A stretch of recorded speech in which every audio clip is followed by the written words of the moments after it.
So, gagawa din pala kami ng kanin. At syempre, yung kanin natin ay yung pilaw. Pilaw is rice cooked in a very special sauce, liquid. Brown rice. Brown rice. It's also called brown rice. So, nakikita nyo marami siyang spices. And then, what are the spices, chef, that you have put for pilaw? I've used the tomatoes, ginger, garlic, onions, soy sauce, then pilau masala. And the kids love this kind of rice. That is plus some little cumin. Yummy.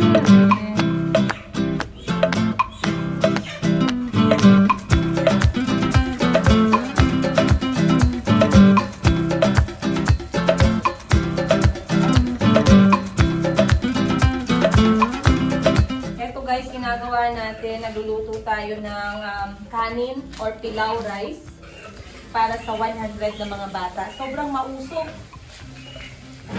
So nakita nyo ang laki ng kaldero at ang laki din ng panghalo kasi pangmaramihan.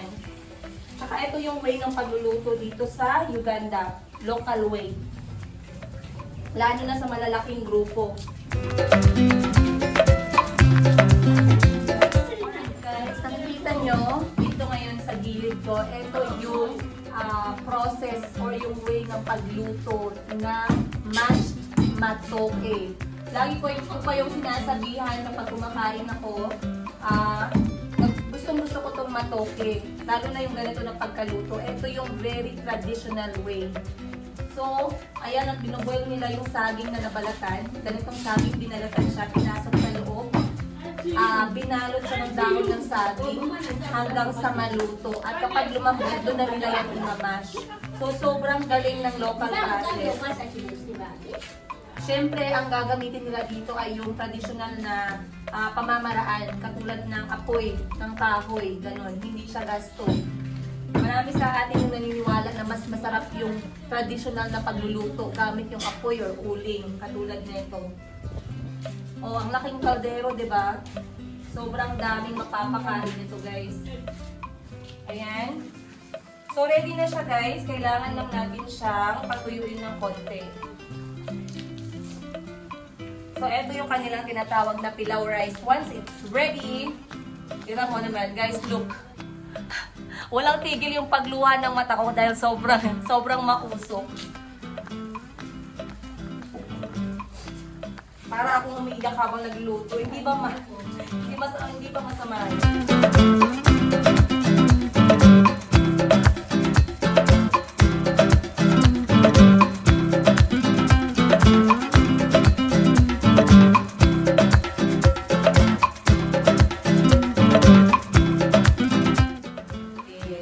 Dahil ready na yung kanin, dito naman tayo sa may sauce ng ating kanin. Yung sauce ng kanin gawa siya sa pinagpakuluan ng baka, kanin ng baka. So, imagine nyo naman guys kung gaano siya ka-tasty.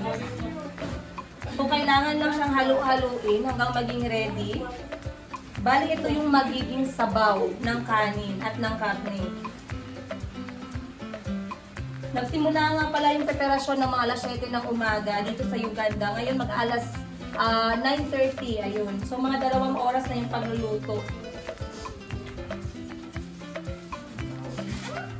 Kailangan siyang haluin. Naku, sobrang excited kami guys para sa mga bata. Kasi hindi araw-araw dito sa probinsya nakakakain sila ng karne. Dahil syempre, mga karne may kamahalan yun. So yung diet ng mga bata dito, more on gulay. Kaya naku, ngayong araw ay magiging espesyal. Ready na yung kanin, kailangang lagyan sa taas ng dahon ng saging. Yung purpose nito ay para even yung pagkaluto ng kanin natin, lalong-lalo na yung nasa taas na parte, yung malayo sa apoy. So, kailangan yung takpan ng dahon ng saging para maganda yung pagkaluto at pagkatuyo ng tubig. Ayan. Malapit na guys, konti na lang!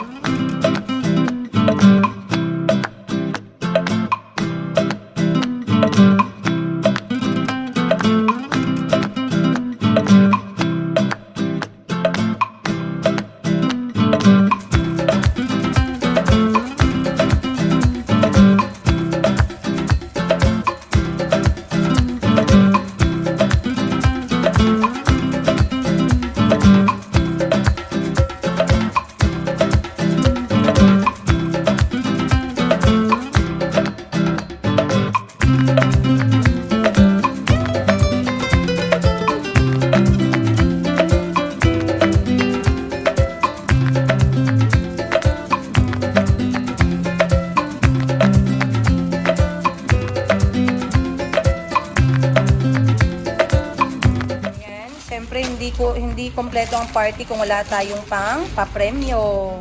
So, meron tayong mga sweets para sa mga bata. Are you ready for the games? Mr. Ronald, you also play the game. Ha? Ito na rin yung salad. Ang bango talaga ng fresh cabbage. Para balanced diet yung kakainin ng mga bata.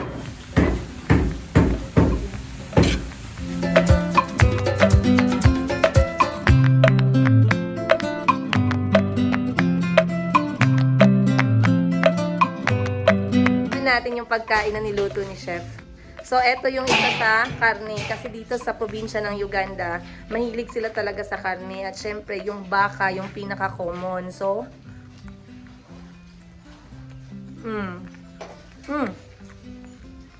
yan. It's good. It's even better with the sauce, ha? For the kids. Hi, Mama! Ito yung team na tumutulong sa atin sa pag-prepare. Ayan guys, magsisimula na tayong mag-pack para sa 100 na mga bata. Katulong natin dito si Chef Julius at syempre si Abby. Abby, say hello! Today is going to be very special. Simulan na natin sa kanin at sa salad. Susunod natin yung karne. Ayan. Tara na guys, marami pa tayong gagawin at kailangan nating umabot sa pananghalian.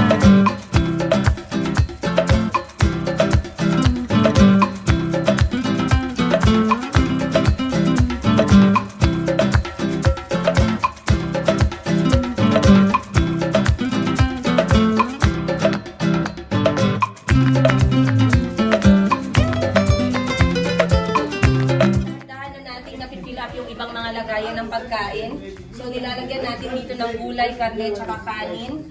Nasa mga 30 na yung natapos natin. Tatakpan natin para makip sila na mainit.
Mr. Charles, ha? Let's go, guys! To the tuk-tuk! Bye! Siyempre, yung may-ari, yung nasa front seat, dahil ako yung nagasolina dito. Let's go! This is the person who stressed Madam Chapakuko every day. Remember his face. When you see him in the road, give him a slap. Let's go, let's go! Woo!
umulan sa labas, so kailangan natin pumasok dito sa loob ng simbahan para dito natin gawin yung ating party with the kids. So let's continue today's program. Are you on holiday already? Yes? School has already finished? Yes. Alright.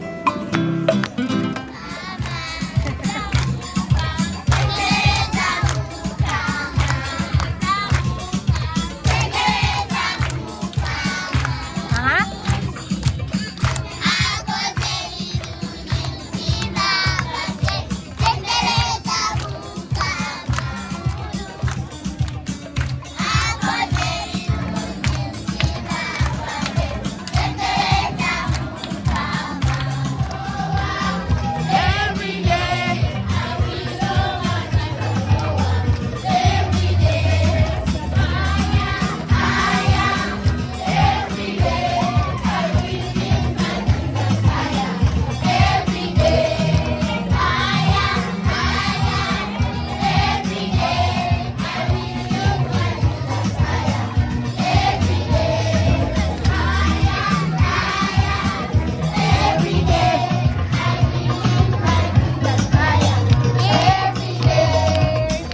Okay!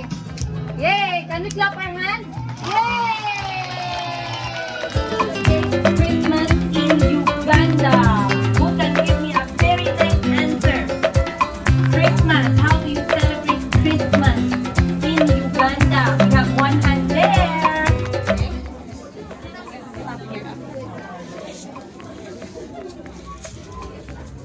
During Christmas time, we go to churches and then we wear fancy clothing. The microphone again.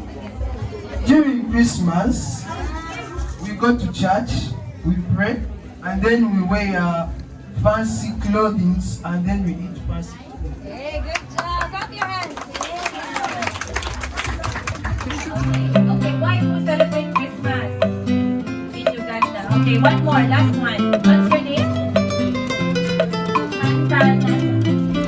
Okay. We celebrate Christmas to remember the birth of Jesus Christ. Okay, hey, that's the fourth one. Thank you, you can share. Thank you. Okay, later, please up. Yay!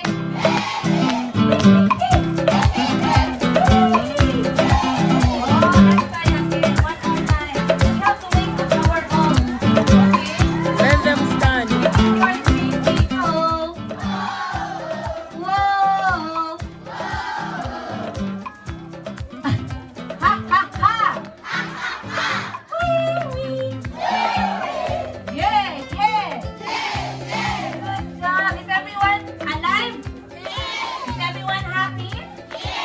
Everyone grateful?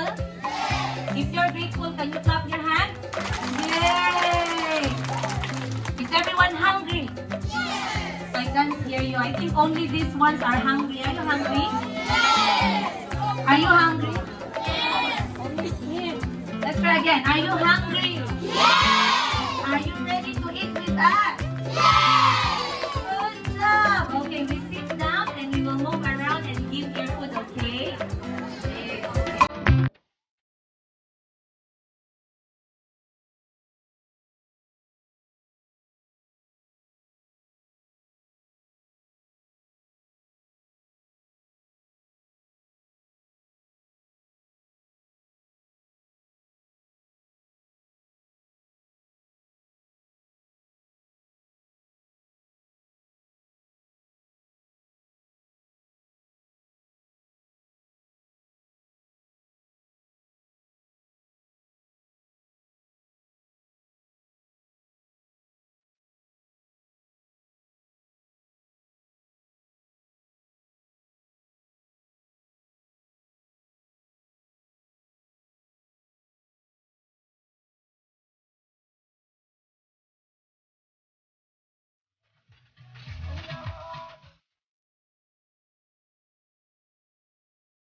guys, para tayong roller coaster. Woo! Ang colorful ng buhay ko dito sa Uganda. At yun na nga guys, natapos ang ating party. Ayun, simpleng handaan lang at simpleng kasiyahan kasama yung mga bata. Naku, umulan pa talaga kaya hindi kami nakatodo ng laro. Pero okay lang. Ang importante, sumaya at kumain at nakakain ang mga bata dito sa probinsya ng Uganda. Ayan. Siyempre sa tulong yan ng ating mga kasamahan dito sa Chapacuco, hindi magiging posible yan. At hindi magiging posible yan without ang tulong ni Chef Julius, ang pinakamagaling na chef sa Buama. At syempre, shout out once again kay Mami Rose at kay Dong Vlogs. Ayan, na nag-share din ng kanilang blessings talaga. Nag-share din ng kanilang blessings para mapasaya ang mga bata sa araw na to. Naku, busy talaga kaming lahat guys kasi syempre open pa yung tindahan namin ngayong linggo pero carry bells lang. Ayan, wag niyo pong kalimutan syempre mag-subscribe kung nag-enjoy kayo sa episode na to at pag gusto niyo pang makakita ng mga ganap-ganap at kwento-kwento dito sa Uganda, the Pearl of Africa, bilang Pilipina at tindera sa Africa, yan wag niyo kalimutan mag-subscribe at syempre subscribe niyo na rin si Dong Vlogs, ang bago kong kaibigan na vlogger also dyan sa Germany, ang mga taga Davao lang sa Kalam. Ayun, much love guys, maraming salamat once again and see you on the next episode.